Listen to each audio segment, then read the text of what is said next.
Hello, Hello. everyone. We are live. Hello, LinkedIn. Hello to our podcast listeners, because this will be uploaded to our podcast after. I'm so excited for this session. So, my name's Sarah from Tribal. We're here today with Nuria Munoz from Microsoft, and I'll let you introduce yourself in a second, Nuria. But what we're talking about today is the role of inclusive employer branding and diverse talent acquisition. Hello, Di. I can see the comments coming up. So if anybody wants to talk about this, anybody wants to contribute to the conversation, ask comments, ask questions to Nuria, this is a great place to start. Now, Nuria, your role at Microsoft is head of talent sourcing and global talent acquisition. So I'll let you introduce yourself. Do you want to just tell us a little bit about your role and also your background? Because you've worked some pretty big brands in the past, haven't you? So Mhm, mhm. Okay, hello, Sarah. Thank you so much for inviting me. That's the first thing to say. A fan of your work for a long time. We were talking about that, some moment ago. And I'm Nuria. I always say this because it's like I travel quite a bit. I'm originally from Argentina. I am in the UK for like 17 years now. My career, I started, human resources, but then I jumped into talent acquisition. I work for companies like Vodafone, Microsoft now, Microsoft at the very beginning, Cielo, which is a very big, large RP organization, and Unilever recently as well. So I'm passionate about finding the best people and making people happy at what they do. So thank you so much, and I'm very excited to talk about inclusive branding. yeah, I am too, because I'm here in a learning capacity, Nuri. I'm going to ask you also, I've got a list of questions here, which are brilliant. I'm also probably going to jump into other things as well, because I'm all up for learning about what it means to be an inclusive brand, how you do talent acquisition, a diverse talent acquisition. I'm trying to learn as a business leader as well. So I'm just really excited for this. I was sitting there thinking, I was at the gym this morning thinking, yeah, do you know, this is going to be a good one. I'm going to learn. So sorry, guys, I'm going to be very selfish here and just ask questions of Nuria, try and learn myself. But hopefully you can learn too. So you can put your questions forward. So I'm going to dive straight in there. It's a long Oh, title: The Role of Inclusive Employer Brand in Diverse Talent Acquisition. Right. So can you tell me what it is to have? What does it mean to have a diverse and inclusive employer brand? Let's just start with the mhm, basics. mhm. Yeah, it means that when you're trying to attract, and hire talent for your organization, okay, so you need to have a brand, an employer brand that represent the community or the people that you want to bring in. So inclusive employer brand, it will be all about having a representation of your workforce that that support your roles or hiring manager community or anyone that is out there in social media that represent the people that you're trying to attract to your company. So it's a question of showcasing for companies like Microsoft. Obviously, everyone is a customer, no? Everyone is a customer. Unilever the same. Everyone at some point has purchased, I'm sure, a Unilever product. So how we make sure that our employees, the people that we hire, is representing those communities that we are trying to serve and we're trying to attract, because the best way to promote you, and you are in this world, no, the best way to promote your products is to having the employees that love your products, no. The same with jobs. The best way to get people that love your jobs is having people that represent all of the people that you're trying to attract to those jobs. So that's how inclusive is about showcasing the diversity in the marketplace with the people that is part of your business, no? Yeah, and I think this is probably why you and I got on so well. So for those watching, so we connected through a mutual friend of ours who works for Hitachi, and she connected us a few weeks ago. We had a chat, and I just think it just went from there. And I think we've got a similar passion for elevating employee voices on social media. And from what you're saying around having an inclusive brand, having employees representing diverse communities to attract those diverse communities, the best way to tell that story is through the voice of the employee. Is that how I Exactly. summarized it? 100%. Yeah, 100%. And this is why we get on, I think. I This think is what we get on because I spent the last year since my time in. I mean, I started in this. Let's say because I'm not a marketing person, no. So the world of employer brand and marketing for talent acquisition has, let's say, become more professional within the last, let's say, I would say 7 years. You know, like 5 to 7 years is where marketing people start. And I have a fan here. I'm a fan of this person, which is called. She's Helen Darkin. She's here. She's an employer brand proper marketing person. She moved into recruitment because recruitment started to become, let's say, more about attracting and more about social media. So we needed those marketing people to move into our world. But I started a long time ago thinking how the problem that I had to solve at that moment was gender diversity, no? And I say, how I'm going to attract all those amazing females in network engineering if I don't represent, I don't have anyone here, that represent a female in network engineer. So it's a lot about working with those. It was at the time a lot about working with those women and make sure that they want to talk and they want to showcase their work, no? And that's Mm. how let's say it has evolved so much. Now many companies have a employee branding as a function, no? But it's still growing. It's not fully developed, I would say, but it's Mm. fascinating. It's fascinating. It is actually, and I'm going off topic here because I know that Ryan's probably like just the questions. He's in the background, but I actually see a lot of marketing people moving into HR roles. So you've mentioned about marketing moving into talent acquisition roles. Yeah. You start to see roles into communication professional roles. So I think there's going to be a lot of talent movement in companies. I was reading a report about that the other day. Actually, who was that from? It's either Gartner or McKinsey talking about talent movement within the company. Right, I'll get back to the topic. So sorry, Mm. Ryan. Hello, Jessica. Hello, Helen. So thank you. And Ignacio, thank you very much. Chile has joined us. Um, so we've already talked about how it all fits together, but how does Mhm. social media fit into all of this then, Nuria? Where does Yeah, that social all come media. Yeah, into? Yeah, social media is key because we live in our phones now. we So do. we live in our phone now. Social media is critical because you need to also for a small or big companies doesn't matter. You need to touch you need to be present where the people is. No, okay. So nowadays, people is I know companies has gone into TikTok, Twitter, LinkedIn is no longer, the only one because LinkedIn started like as 17 years ago. I mean, like a lot of time ago. So the younger generations, they spend more time on TikTok, for example, or even Instagram, whatever. You need to be present where the people is to make your roles visible, okay, and your Mm. brand visible.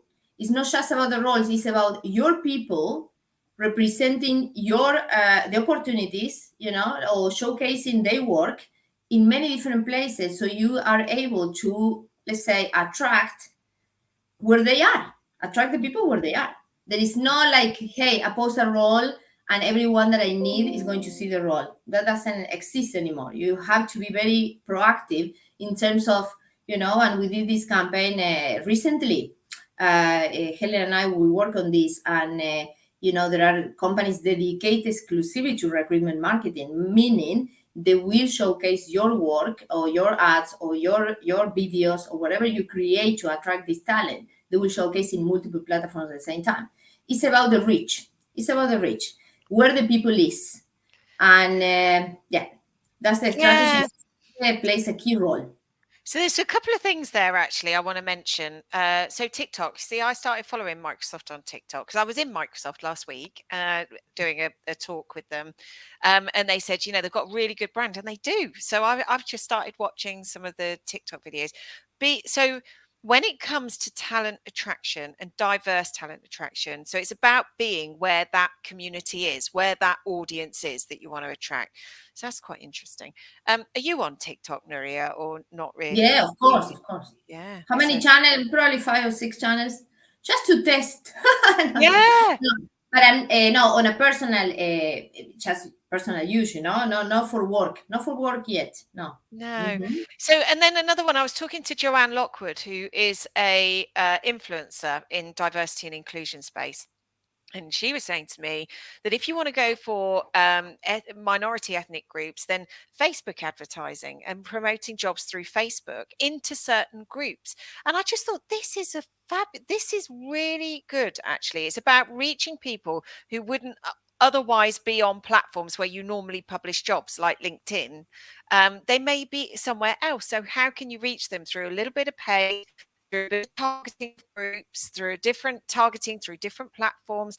And it just made me realize, it's like, wow, this talent attraction, diverse talent attraction, and embedding that into your strategy is quite different to the traditional let's put the job on indeed.com, isn't it? It's not Yeah. like Yeah, no, no, no, it's no. For example, like if you really want diversity, number one, you need to look at the house, meaning inside your company, and yep, check who is the diverse people that want to talk. Now, so there is a lot of scouting in the company. That's the number yeah, one thing that you need to do. You need to identify who you need to example, someone in the black community, maybe, because I work a lot with the women there is a black in data organization that I partner with them. And then you need to identify in the house who is there that can help you, to promote the message. So there is a lot of, let's say, internal work that you need to do. Then you need to train them to, hey, how, and Helen is amazing at this, how you're going to become a good profile in this social media platform, no? LinkedIn. And there is a lot of training around LinkedIn. Obviously, organization like Microsoft, we startup, maybe they need to use another thing. For us, LinkedIn is kind of a main place, yeah, no? So how I work on these people to have the best profile that people can check on their work and can highlight the work there, so they can attract people. And then also the next step will be how we make them really ambassadors. Okay. So there is a lot of that you need to do in order to truly have a, talent ready to attract other talents. Okay, yeah, brilliant. that's fascinating. Yeah, Fascinating. it is brilliant. Can you share an example of where you've had like a successful diversity and inclusion program that you've implemented either at Microsoft or previously? You Yeah. got any? Yes, I did one, but it was very interesting. I would say this one, it was in Unilever, but I love it because it was in the middle of the pandemic, no? So we were there, let's say, they hired me to, because we were under a transformation. Unilever was investing a lot of money on technology, e-commerce was growing, the supply chain organization needed to, upgrade in terms of technology, big transformation programs in terms of the technology, no? So we were in the middle of the pandemic, and Unilever is an ambassador of diversity, gender diversity. They put everywhere in, if you see the website, we are 50-50%. They were committed to that. But technology in the world is no balance. Okay, let's agree Okay. on this. The number of women in tech, maybe in countries like we were hiring, like India, for example, it was 25%, and that was it. How you get 50% in technology for a company that only wants 50, I mean, a balanced workforce now, that represent the community and everything. And it was very challenging to get into, attract all these gender diverse candidates, for these roles that, in places where the numbers were not there, no? So I created this camp. I said, okay, let's talk with all the females that we have in India. Specifically, we were targeting India, and let's get them to do videos. A tool that we have at the moment called a company, it was acquired by iSIMS now, I think, is Altru. The name is Altru. So we asked them to self-record videos, the likes of TikTok, like 1 minute video. And we created a script where we were sharing how interesting and how challenging were the let's say the problems they need to solve if they work in technology in Unilever, which is Hmm. a non-natural destination for technology people. We compete with Microsoft, obviously, we compete with Google. We are not a technology company now. Unilever is FMCG, but the problems and the technology was very, very advanced, and we were having amazing programs. Anyway, I convinced them to launch this campaign. We went with beautiful videos, not only supported the internal brand for technology, but Hmm. also attract like 8,000 people Listen to Wow. this. It have never been done before. You have never seen before women in tech, in Unilever, talking to the wall and saying, hey, come and join us. We were, but this is the interesting thing. We were targeting obviously gender because we needed to balance, the numbers, no? But we end up having only 25% females applying, and the rest were males. So we end up managing to, with a gender diverse campaign, attract everyone, and I love that. Ah, And I love nice. that.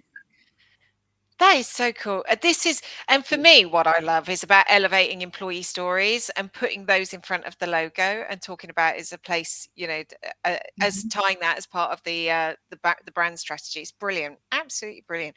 And if Mhm. anyone's got any questions, please pop them in the comments. I can put them to Nuri as we go through. I have a list of questions, and I am sticking to them, which is unusual for me because normally I go off brief. So, and I need to try and get back onto them. Um, yeah, you talked and I can see Di's on actually because and I know Di has had some experience with this, but I would love you talked about gender diversity and diversity, Mhm. but where something that we're looking at in our organisation. Can you talk a bit about the different types of diversity within a brand? Because for me, I had a bit of an eye-opening session. I think it was last year where I realised just how wonderfully diverse our company is from age ranges to locations to backgrounds to so can you talk a little bit about that because I'd just be curious so Yes, yes, yes. Listen, the ideal world is a world with we don't talk about diversity anymore. Okay, so okay this is the truly goal. The truly goal is that we have in companies have engineering around diversity because they need to fix a problem. yeah Okay, in the future we hope that like every time I go with this kind of campaigns or initiative, I say, okay, I wish the world we don't need to do this. You know what I mean? yeah We're all naturally diverse. The other diversities are very important. The challenge with the other type of diversity, let's say ethnicity, disability, sexual orientation, I mean, all the challenge with those is that there are several regulations, depends on the country, and it's very hard to, let's say, to measure. You cannot measure all of those. It's kind of forbidden in many places. Okay, mm, so you can the gender is in fact the only one that we can legally, globally, probably, no, I won't say every country, but I don't know, but in many countries you can ask, then the system will record your gender, and then you can track it, and you can take action on it. The mhm, rest is very hard, although I have seen many companies trying to find a way to ask, when someone is applying for a role, or to disclose the other categories for diversity, but legally it's not, in many places it's not right, like it's not authorized. So it's a challenge. Example, we were, and it's a problem that every company has, and every diversity and inclusion team in organizations, which they are now there you have now companies with diversity and inclusion policy makers, basically. mhm, Okay, that create all the framework, create all the strategy, so we make sure that we are inclusive in everything that we do. But from a point of recruitment, sometimes it's very hard to measure, so it's very hard to influence. So this is the things, no. So you can the best thing that we can rely on, and I think the best path for attracting candidates really into other diverse let's say areas, is to work with the communities. That's why you have in big organization the communities, no. So in yeah Microsoft, for example, they're called employee resource groups. And in fact, I'm part of two of them. Okay. mm, And we are doing a lot of stuff. But those are the ones that really represent the community that you want to attract, and you work with them. But it's not that easy, to influence when you cannot measure, or you cannot, let's say, get the data.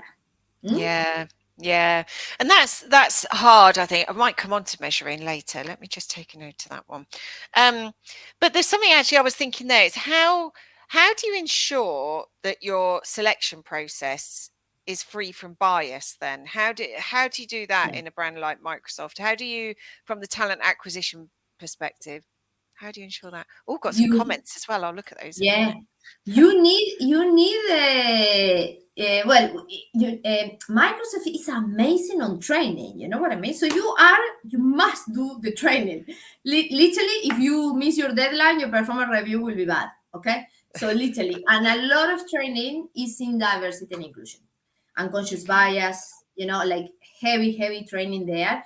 And on top of that, the talent acquisition team, we put a lot of effort on inclusive hiring, let's say, trainings for hiring community. So everyone that is hiring or everyone that is part of Microsoft has done the training. Okay. And Right. the trainings are really, really well thought, very developed. And it's not only one, it's several. I would Yep. say hours. I don't know, I don't have the number in my mind, but many hours on diversity and inclusion. And in fact, I'm telling you, I did this training on Stanford with Stanford University. You have to repeat the message so many times to sink in. And Right. conscious bias is who you are. You know what I mean? We are biased Mm, consciously, naturally. yeah. That's a fact. How you remove that is you keep putting the information there. You keep training, keep practice. It's not an easy shortcut, basically. Hmm? Yeah. So lots of training for Not all employees or just hiring managers. all employees are trained Yeah. on diversity, but then on the hiring community, there is additional training on inclusive hiring. Hmm? When you bring diverse talent into the organization, how do you ensure that you keep them engaged and part of the process? How do you retain diverse talent? Is that when you introduce them to the communities that you have? And Yeah, that's a very good question. Let me tell you, it's not mastered in many places. You know okay, what? Because uh, for me, this is my personal opinion. yeah, And I tell this to everyone. It is for us in recruitment, it's not difficult to hit the numbers. okay, You are, let's say, you create, there is, all start with the job description, no? yeah, Did you know that women, if they don't see that they fit 100% on job description, they don't apply, no? yeah. I saw that. Yeah. Yeah, I've seen that Males only research. 60%.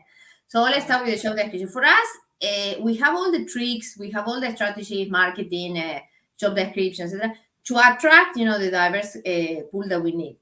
But then, how you keep them is very challenging. It's very challenging. And it doesn't make any sense that you bring, let's say, 50% diversity and then you lose 50% diversity on the same year. no, no, So, listen, it's not, I think companies have put a lot of effort. Microsoft have put a lot of effort on accessibility because, of course, we have the flag for accessibility and we create products for accessibility and everything is very accessible in the process of interview, etc. But still, there is a way to go.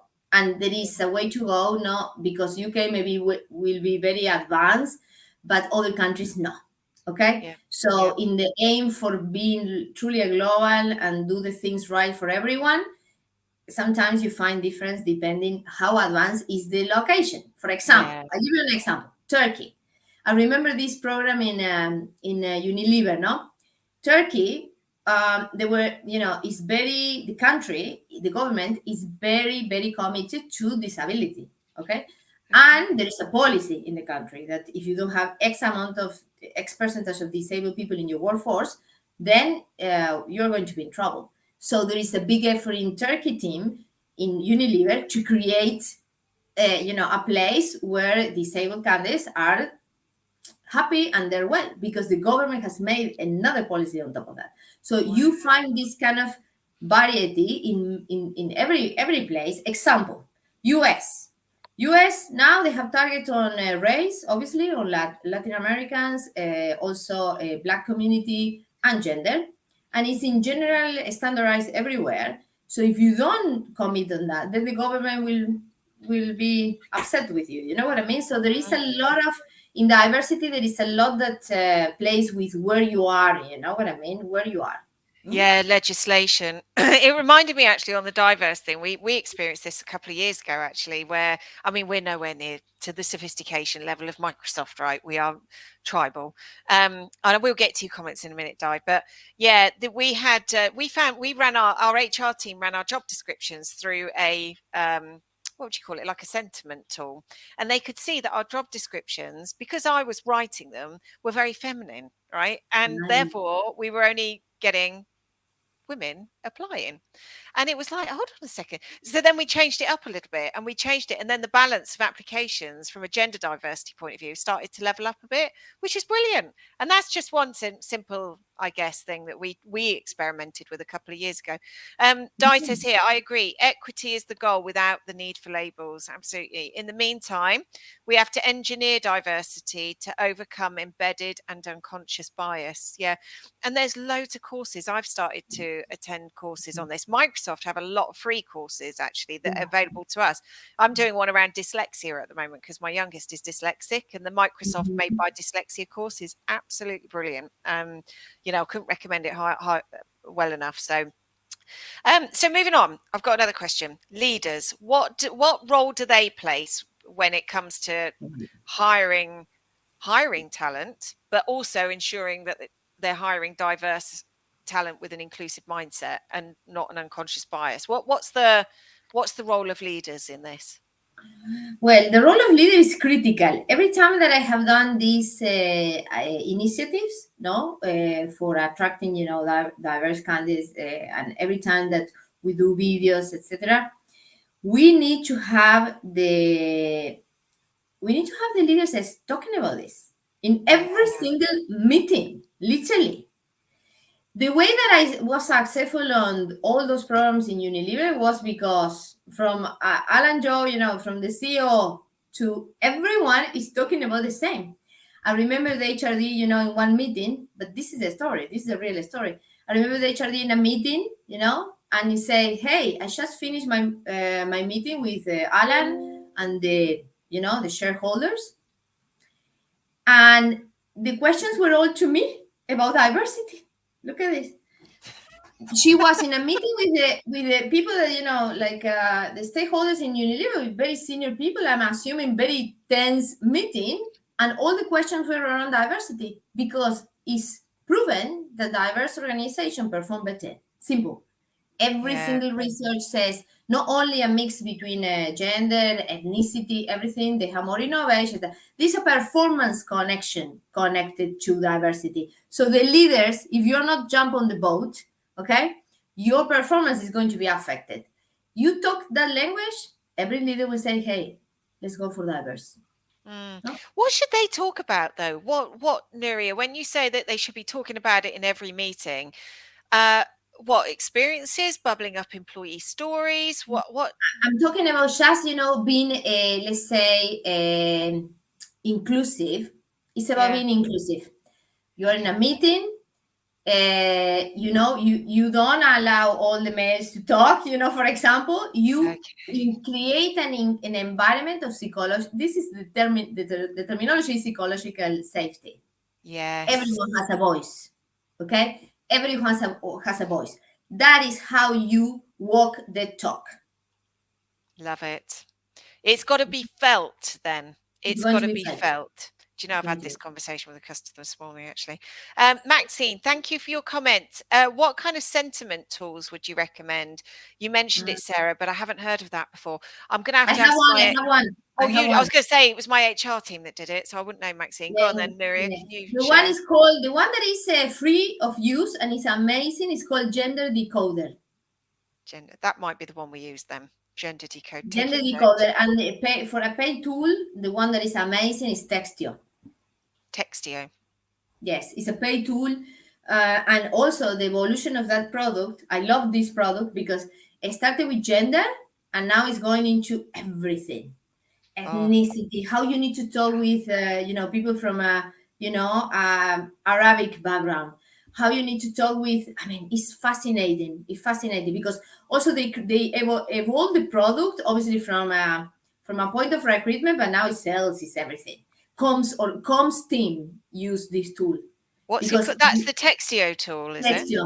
texture. That is amazing. Right. Yeah, So at this language is point, everything. Language is everything. language is everything, culture is everything, how you talk to Culture. different. This is just brilliant. And the fact that you're saying communication, everyone's in a communications role. So whether that's sales, Yeah, anyone. So anything. So I've got to ask the question because it's on the lips of everybody at the moment, and it's just every other post in my LinkedIn feed mentions this Chat GPT. So sorry, I'm just Mm, going to jump on the bandwagon. yes, Go on yes, then. yeah, let's go. We Oh, love that. Helen's We sharing love one that. as well. Thank you, Helen. Oh, I love it when everybody starts talking to each other in the chat and they all start to have their own conversation. But yeah, what's your view on Chat GPT and Yeah. how that's going to impact everything? No, yeah, no. I was thinking this morning. I'm very new with the tool because obviously something very new and it's becoming really popular. Everyone is talking about Chat GPT. But I'm thinking, let's say, it's an excellent tool because I was explaining, no, in the olden times, to make a journey personal with a candidate, we need to be personal, okay? Then LinkedIn came with the email, no, and then they started to automate, you sending, for a recruiter to send message to the candidate, etc., etc. But it's still very robotic and it's still very much, let's say, it's not personal, okay? I remember, when you are a top candidate, you will get 75 emails easily in a week. You're not going to check email. It's like too common. No, no anymore, no. So then you see chat this tool, no, and you think that in the future, and also we have worked on this on a pilot in Microsoft, and I will do a parenthesis and then I will explain ChatGPT. We have done a pilot with Candidate ID, which is now part of iSIMS, which is one of the the largest ATS applicant tracking system. Uh-huh. So they bought Candidate ID, and Candidate ID is like a simulation journey. Like like example, you pick up 4,000 people and you create a journey, and you're able to understand what they like the most. Do they like a video? Do they respond to a newsletter? Do they respond to an advert? Do they respond? You kind of, have the idea about the journey of that candidate with your brand or with your roles, etc. But let's say in a closed world, okay? And you can track and you can measure. But what happened with that is that it is a narrow world. If I want to track, for example, I put an advert on a promoter role on LinkedIn. I don't know if the person that applied it was because saw the advert or because he knows someone that saw the video or because I don't know the journey. So candidate Yep. ID was trying to understand the journey of that candidate in a narrow world. If you see this tool, Chat GPT, and you think that it's writing everything so nicely, in the future what I'm thinking is that tools like this can connect your profile in LinkedIn or whatever social media platform you are. Imagine TikTok, you have videos in TikTok, who cares? I mean, wherever you are, match your profile with the job ad or with the keywords that you need, and maybe you don't need to do a job advert in the future. Maybe you just need to say, hey, chat GPT, this is my role, find me someone, you know what I mean? And they match that, and they send a personal letter to the person or a fake personal letter. This is the one-to-many approach that in the future all organizations in recruitment we would like to master, because it's impossible to have a one-to-one. No, still you need the recruiters, still you need the talent acquisition, because you will never close an offer unless I talk with you. Yeah. Clear. Yeah. But the first part, the attraction part, how we Yeah. standardize that, but we make it feel personal. And tools like that one, probably in the future, I mean, it's early days now, but Yeah. in the Yeah. future, that will be the goal. How you make it personal, similar to this micro world that Candidate ID have done, how we make it personal, but to everyone. Yeah. And Mass then personalization. That's what I mean. Marketing's been talking about this for ages because what you're describing there is the journey of a candidate is not so dissimilar to the journey of a customer and a no. prospect, Mhm, and how mhm. salespeople operate with building that, a mass personalization there. And this fascinates me because how you can attract. Whether it's talent or a prospect to an organization using smart techniques like that, smart Exactly. techniques. That's Yeah, yeah, that's quite clever. yeah. So, yeah, I'm Yeah, it's glad all you've about the funnel. In recruitment, it's all about the funnel, you know? Well, so it is in sales, though, right? You know, because this is the same. I mean, it's all about the funnel and how you nurture. And when you were talking about understanding how people respond to different things, I mean, Yes. for us, that's intent driven marketing, right? You're looking at intent signals. Are they coming to the live? Are they coming? Are they responding to emails? Are they downloading things? Did they respond to our LinkedIn? And it's less about the old way of doing it, which is reach out, reach out, reach out. It's actually looking for the signals. I always use the campfire analogy because obviously we're tribal. And I always think it's about seeing when people are stepping towards the fire and getting warmer, or when they're stepping away, Yeah. and the intent signals that show they're getting hotter. And how you nurture that. What do we do to bring them, and to bring them closer? And Mhm. it's very similar to what you're doing in Yeah. talent acquisition, isn't Yeah. it? Right. So, Also, event. We are testing a lot on event as well. Let's okay. say having a. I mean, we're starting testing it. We haven't completed, but doing live sessions again where you invite an audience, and how that event and having your leaders speaking really converts that person into a candidate. Yeah. Yeah. Yeah. Um, They're it's all touch fascinating. points. Touch point. Exactly. They're all touch points.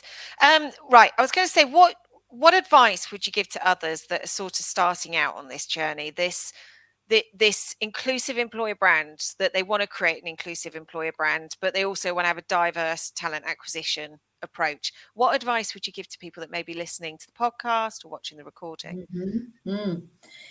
I'm thinking that they need first to understand where they are, the environment that they live in. You know what I mean? So get to know your company, get to know who are the ambassadors, who are the ones that really, really, carry the flag for the community. Yeah. That's the first step, to understand what is done well, who is doing it, and how you can replicate and use it. You know what I mean? So that's the only, if that's what I normally do. I identify people that they can help, in How the do in you the do direct. that then? How do you do that? Embedding yourself in these communities? Yeah. How do you Well, find them? and networking, and also, Okay. how I do it. I also partner with the. It's very important to know who is outside. Like the let's say the big organizations. For example, Women in Data. There is a big org in UK that has 25,000 females. This Black in Data as well. So you need to know who is carrying the flag outside, and connect the dots, with the people that is inside. And if you manage to merge those two, which is very important, because you give opportunity to your people to be highlighted externally, and for the external organization to come into your organization and showcase what they do, it's a win-win. And then you have free material there to go to the world and say, hey, this is what we're doing. Do you like it? Join us. You know what I mean? Oh And this is no, yeah. how it's like it's about connecting people. Honestly, it's a lot about connecting people, and Yeah. and also showcase. And it works so well on retention as well, because the other benefit is not only you are creating materials to go and attract the right people. It works so well internally to retain, because you are creating a brand for this, for themselves. You know what I Yeah. mean? You're helping them to be more present externally, and it's really good for them, for It everyone that. is. And Mhm. this is why our worlds overlap, I think, Nuria. This is why I think we're both passionate about this topic, because that's where it connects, right? Because that's what we love. It's about putting employee voices in front of the logo, because actually the collective of those voices is what makes a brand so special. And I think, and you're but what I've learned from you, though, what I really love is the diversity element, and how you work in communities, and you do that in using external communities, internal communities, and you use that amazing community connection to then attract more people, to try and shift the balance in some case. I just think that's amazing. Yeah, yes, yes. And if, for example, in Microsoft, now I'm part of the OLA, which is the Hispanic community, and it's fascinating. You realize how many Hispanic people we have in Microsoft, and how many of them have done really successfully. And then you end up inspiring, others in the company to, to let's say, to showcase the story. It's a lot Yeah. about storytelling. You know what I mean? It's a lot about Yeah. storytelling. But if you keep them hiding, no one will, no, they don't find themselves. So that's the purpose of the community, to help them to share their story. And if they share their story, you are attracting more talent. I love it. Okay. Love it. So, what do you think are the biggest challenges then going forward, Nuria, over the next few years? What do you think are going to be? I thought about that. I thought about that. So a big question. ChatGPT, opportunity and That challenge. is a big, big question. Well, let me tell you, the biggest challenge is like, in my world, the biggest challenge is technology. You know Right. why? You know why? Because technology is not that advanced to help me to track what, and Helen suffered from this, and I know Helen suffered from this, because we don't know. I mean, if I launch like a marketing campaign, no example in LinkedIn, I know how many people click, how many people got interested in the content, etc., etc. And I did the same in Unilever. We knew the stat in terms of people interested and watching the video, etc. But do I know exactly how much that has converted into a hire? No. Mm, Okay. It's a big yeah. gap. Big, big Yeah. gap. I know it generated a lot of noise. Do I know that it hire people? Because at the end of the day, my goal is to hire and my measure is hire. Okay. Yeah. So Yeah. it's very challenging for us because we cannot still connect the two worlds in technology. Yeah. That's a fact. Mm. Okay, that's the biggest challenge for me, but it will come. It will come because it's a big money opportunity for many technology. Yeah. Someone's going to fill that gap. I tell Someone you. is going to fill a gap, guarantee, guarantee. Well, candidate ID is trying, but it's not there yet. But they will fill the gap, no? Yeah. And then the other big challenge is obviously we can go very fast, hit the numbers, because you have to understand in recruitment we are like sales, no? We will hire you the people, but do you retain them? We hire fast. Is your policies, your culture fully ready for that right now? And the answer in many cases will be no, we're not fully ready. You see what I mean? Yeah. Example, you see the board members. Do you have the balance in a board member level? No. Yeah. Mm, So you see what I mean? So like there is a gap, no? So the companies that manage the gap the fastest, they will be in an they'll be the advantage. winners. Exactly, Yeah. exactly, exactly. And then it's education, education, education. You have to keep educating. You have to keep storytelling. You have to talk, talk, talk, talk. Make Talk. people talk and share. I would Yeah. say that's how, because you know this initiative called "I Am Remarkable" from Google. Yeah. I've seen that. I've Okay. seen the hashtag Okay. around. Yeah. This is an example now. So like it's a storytelling. You go into a session with some let's say facilitators, and you have all these women. It's mainly focused on gender, but you go there and you share your stories, but you feel empowered. Da, da, da. But in that sharing, these minority communities, because at the end of the day they're all minorities in general. There will be Hmm. a world where we are equal, okay, but we're not equal yet. They feel more empowered. It's all about confidence. It's all about empowerment. It's all about being example for others, And people buy from people. I told you that. Yeah. So that's key. Hmm? That's key. Yeah. Yeah. Oh, and Di's just shared the URL actually. Thank you, Di. I'm going to have a look at that. Yeah. I'm sure I've seen the hashtag on Twitter with that actually. I'm sure I've seen some content. So, do you know, Nuria, I knew that was going to be good. I knew you were going to. And thank you for being so open to answer such random questions as well, because I just get a bit curious and I want to ask questions and I want to ask, well, what is diversity and how do you get rid of unconscious bias, and how all these questions that I want to learn from, and I want to thank you for your time. It's yeah, it's No, been thank you, brilliant. thank you, thank you. I And love talking about that. So anytime. I did Yes. notice actually, I did take a little note down for International Women's Day. You're doing something with Michael Page as well to Yes, yes. I'm yeah, going to be